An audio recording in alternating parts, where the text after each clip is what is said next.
Hello guys! Show your mama. May bata dito super excited na pumasok. Galing pusa. Ayan ang bag niya guys. Si T-Rex naging lezard. What's this? Ano ta?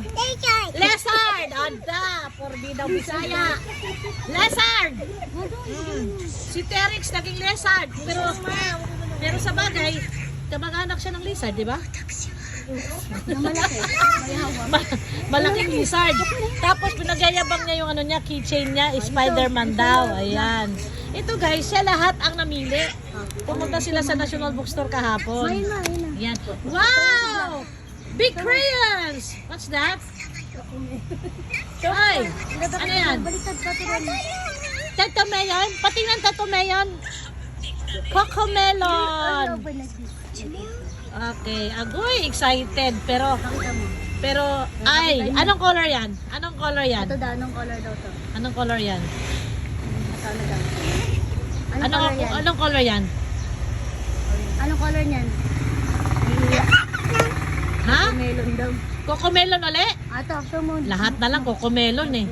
Uy, galing, may art notebook na kaagad kahit wala pang pasukan. Ito guys, ito, chance passenger pero kompleto na ang ano, gamit. Kasi hindi namin alam guys na nag-enroll na pala. Nung dumating kami dito, doon sa ano, sa barangay, daycare center, ano na, fully booked na. Pero ilan sila doon ng ano, ang waiting list? 11, so 10, pang siyam siya. Siyam? Unahin number 1. Ay di, at least waiting list siya. Chance passenger pala itong bonak na to. Eh okay lang, hindi araw-araw pasok siya dito sa labas. Oh, di ba? Ayusin mo dito, lagay mo dito para makita nila kung paano ka mag-color. Wow!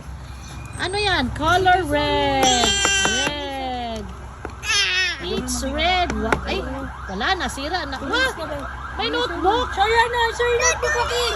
May police. Ay! Oh, nag-chismis pa. Maritos din eh, oh. Notebook. What to call that? Ano yan? Elephant? Lagay mo sa bag mo. Lagay mo sa bag mo. Kahit ka-chance passenger ka. Sige. Ano yung gamit mo sa bag? May baunan pa. Asan yung paper?